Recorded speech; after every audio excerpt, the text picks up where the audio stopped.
Bab 26. Ciuman terhalang cadar.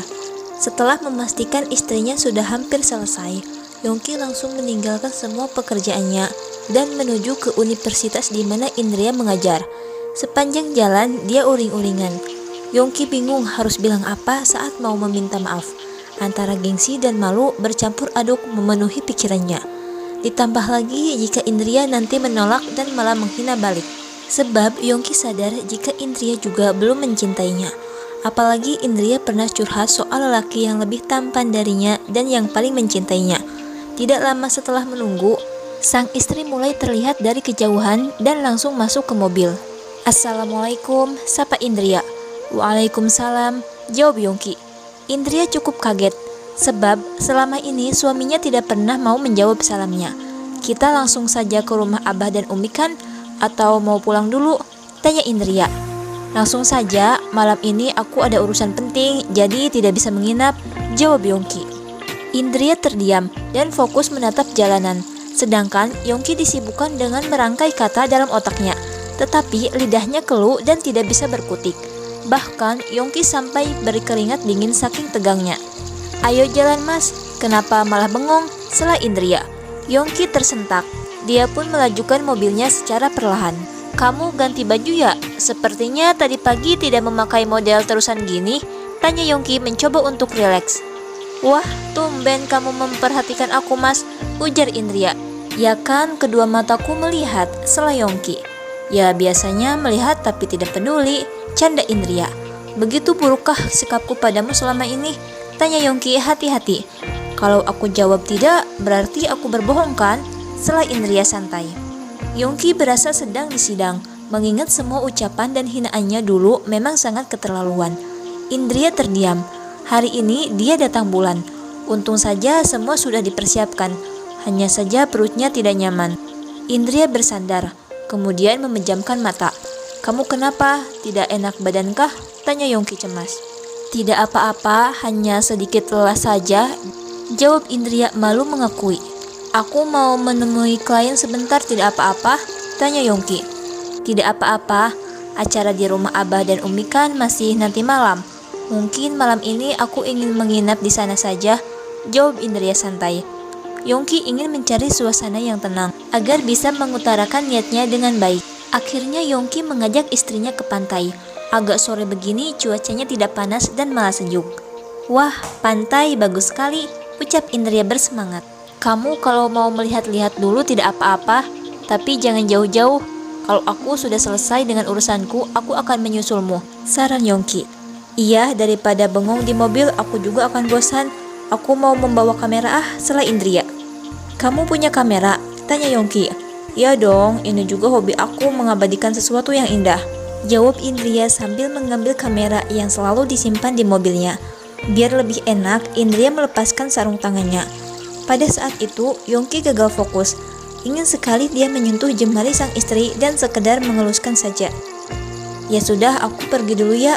Hanya beberapa menit," sela Yongki beralasan. "Iya," jawab Indria. "Assalamualaikum," pamit Yongki. "Waalaikumsalam," jawab Indria semakin heran karena suaminya juga mau mengucapkan salam ketika berpamitan. Mereka berpisah. Indria mendekati pantai sedangkan Yongki menuju ke restoran yang tidak jauh dari mobil. Padahal Yongki sama sekali tidak menemui siapa-siapa. Itu hanya alasan saja. Beberapa menit kemudian dia langsung menyusul istrinya. Semilirnya angin mengibarkan ujung jilbab dan cadar istrinya. Tanpa kacamata dan kaos tangan, istrinya memegang kamera. Begitu menawan dan mempesona. Setiap langkah kaki Indria tampak anggun. Yongki langsung meraih ponselnya, mengambil gambar sang istri yang tengah berjalan ke arahnya secara diam-diam. "Mas, kok cepat sekali?" tanya Indria heran. "Tadi aku hanya tanda tangan saja kok," jawab Yongki. "Kalau gitu kita mau pulang ke Abah atau bagaimana?" tanya Indria. Kalau kamu mau menikmati pemandangan dulu tidak apa-apa, biar aku temani," bujuk Yongki. "Di sini udaranya terlalu dingin, aku tidak kuat lama-lama," sela Indria. "Kalau gitu kamu masuk ke mobil dulu, aku belikan minuman hangat," timpal Yongki mulai cemas. "Iya, tapi jangan kopi, susu atau minuman coklat," balas Indria agak terharu. Indria merasa sedikit menyesal juga, karena sudah lama ingin ke pantai tetapi tidak punya waktu. Hanya saja perutnya yang lagi sakit tidak bisa ditoleransi lagi. Tidak lama kemudian, Yongki datang, membawakan susu hangat sekaligus minuman coklat. Pelan-pelan, masih panas, ucap Yongki. Indria menatap suaminya. Bibirnya tersenyum dan bahagia diperhatikan seperti ini. Indria berharap jika keindahan ini tidak fana. "Mas, kenapa hari ini kamu baik sekali padaku?" tanya Indria heran. "Kenapa setiap kali aku baik, kamu selalu curiga padaku? Apakah kamu mengira jika aku memberikan racun pada minumanmu?" balas Yongki kesal. "Bisa saja itu terjadi. Jika aku mati, kamu bisa menikah dengan Sinta atau Nadia," sindir Indria. "Dari mana kamu tahu tentang Nadia?" tanya Yongki heran. "Semalam saat kamu mabuk, kamu terus menyebut namanya dan kamu bilang sangat mencintainya," jawab Indria menahan sesak di dada. "Ah, kamu pasti salah dengar," elak Yongki mulai panik. "Jangan diteruskan, karena setelah ini kita pasti akan bertengkar dan merusak suasana. Mumpung hari ini kita akur, sebaiknya menikmati pemandangan laut. Nih yang satunya untukmu," setelah Indria menyodorkan minuman coklatnya. Yongki menerima. Seharusnya ini akan menjadi saat yang tepat untuk meminta maaf, tetapi dia masih belum bisa mengumpulkan keberanian. Pada akhirnya, Yongki gugup. Bahkan untuk menatap wajah Indria saja tidak bisa. "Indria, aku boleh tanya sesuatu padamu?" tanya Yongki dengan tubuh gemetar. "Iya, tanya apa?" balas Indria santai, mencoba menikmati setiap nyeri di perutnya. Baru saja Yongki ingin mengucapkan sesuatu, tetapi ponselnya berdering. Dari nada suara sudah jelas jika itu panggilan dari Sinta. Yongki mencoba mengabaikan, tetapi terus berdering tiada henti. "Dari Sinta kan? Angkat saja, aku tidak masalah kok," ujar Indria pura-pura tersenyum tegar. Yongki merasa hampir putus asa, sebab Indria sama sekali tidak menunjukkan wajah cemburu atau keberatan jika dirinya berhubungan dengan wanita lain. Sedangkan dirinya sendiri teramat tersiksa saat Indria dekat dengan pemuda lain. Baginya ini terasa tidak adil. Kenapa masih belum diangkat? Nanti dia marah, buruan, anggap saja tidak ada aku seperti biasanya, timpal Indria. Yongki masih termenung, marah dan bercampur kesal pada dirinya sendiri karena tidak bisa mengutarakan isi hatinya sendiri. Kenapa tidak diangkat juga? Apakah sudah bosan padanya dan punya gandengan baru? Kalau memang begitu, alangkah baiknya bicarakan secara baik-baik saja, sindir Indria. "Siapa yang punya gandengan baru? Aku tidak," elak Yongki. "Nadia," ucap Indria. Yongki tidak tahan lagi. Begitu Indria menyebut nama mantan terdahulu, Yongki langsung menarik kedua bahu sang istri dan mencium bibirnya. Indria syok. Walau ciuman mereka terhalang oleh cadar, tetapi sudah membuat keduanya saling tegang dan salah tingkah. Yongki dan Indria saling memandang, tatapan mata yang penuh arti tapi tidak bisa diungkapkan. "Mas, kamu," ucap Indria. "Ah, kamu bawel. Jika berani bahas hal yang tidak penting lagi, maka akan aku cium," sergah Yongki kehabisan napas. Indria diam, tubuhnya lemas karena ulah suaminya barusan. Detak jantungnya berdebar kencang. "Ayo buruan pulang, nanti ditunggu Abah dan Umi," sela Yongki sok bergaya cool padahal dirinya sendiri sangat tegang. Yongki menggigit bibirnya sendiri yang seperti kesetrum. Sungguh, tadi dia tidak tahu harus berbuat apa dan secara spontan mencium Indria. "Sebaiknya aku selesaikan urusan dengan Sinta dulu. Aku yakin jika sekarang aku katakan, Indria hanya akan salah paham dan jelas menolakku. Aku harus buktikan dulu jika aku tidak ada hubungan lagi dengan wanita lain. Aku harap Indria secara perlahan bisa mengerti jika aku mulai ada rasa padanya."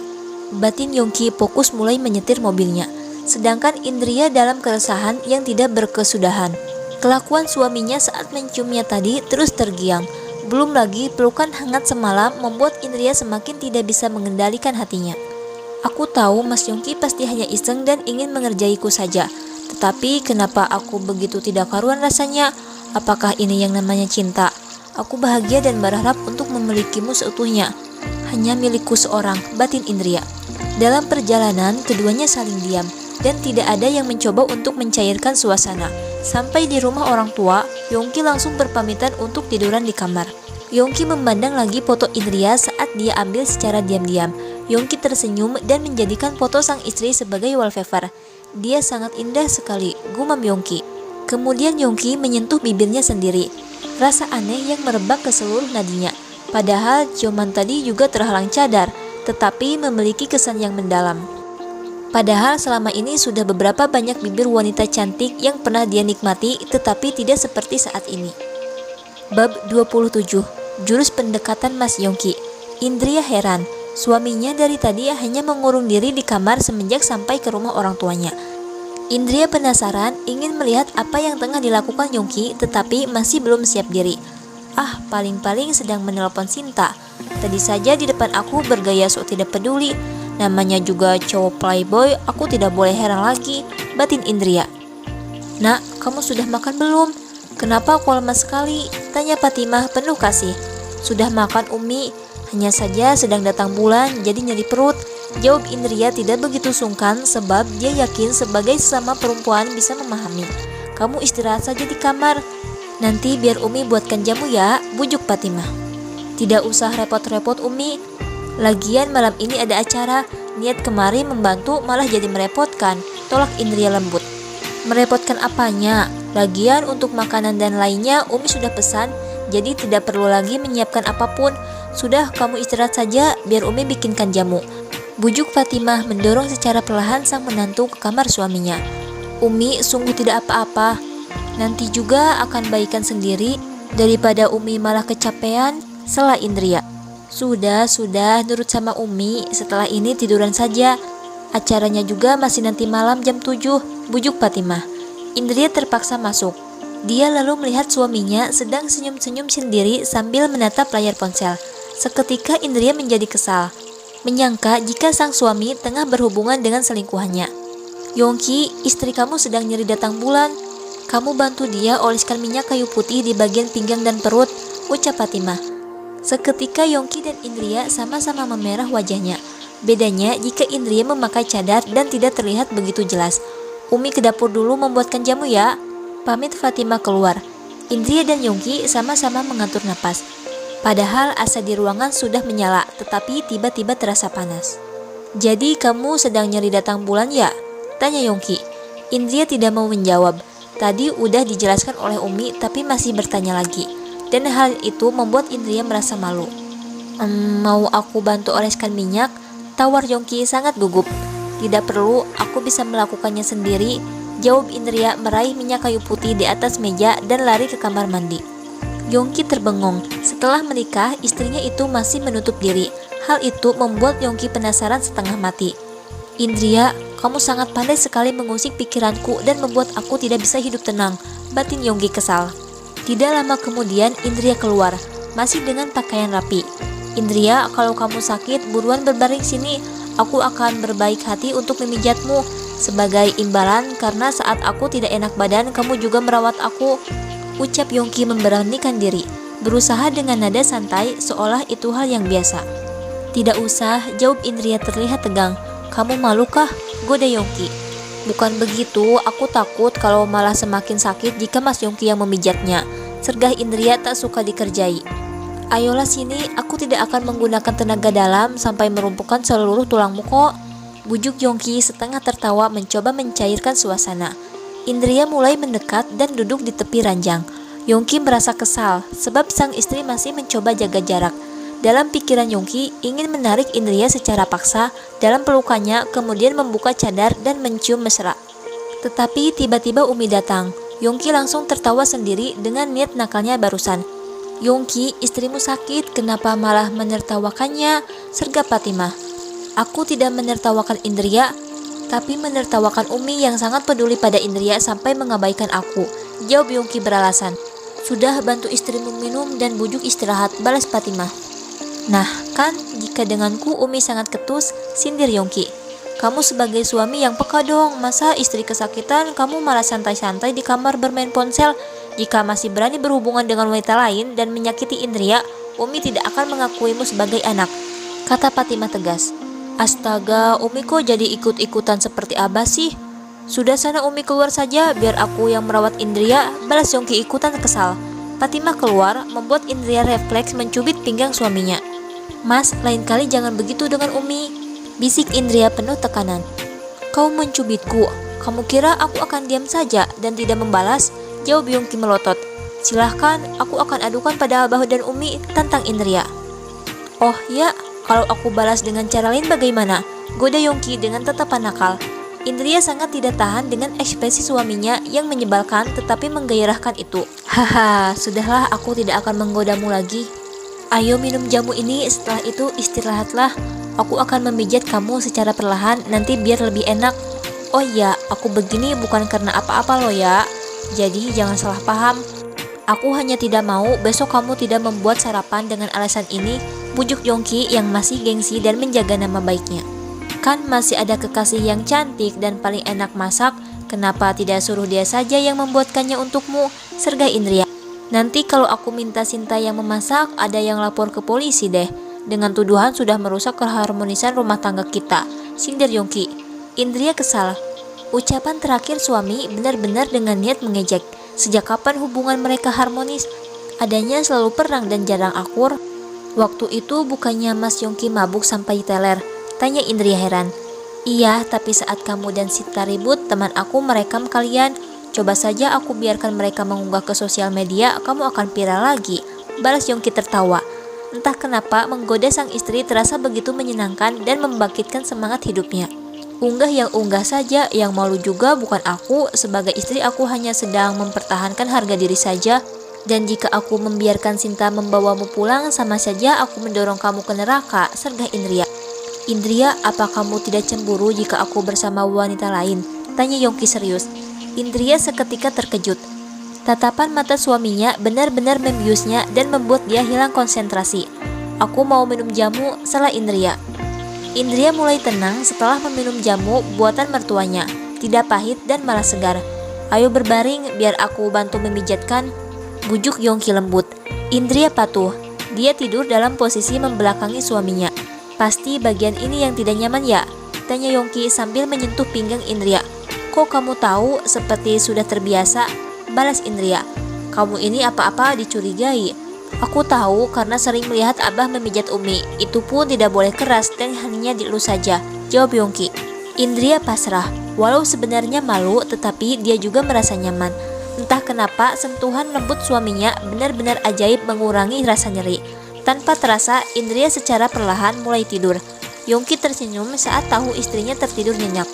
Benar kata Miftah, jika aku mengurangi sedikit ego dan gengsiku, ternyata aku bisa merasakan kebahagiaan yang tidak akan aku dapatkan dengan wanita manapun, batin Yongki. Tiba-tiba saja ponsel Yongki berbunyi. Dia pun segera mengangkat dan bersiap-siap untuk pergi. Sebelum itu, Yongki mengecup kening istrinya dengan penuh kasih. Yongki begitu terburu-buru keluar, bahkan saat kedua orang tuanya bertanya, dia tidak sempat menjelaskan dan langsung pergi.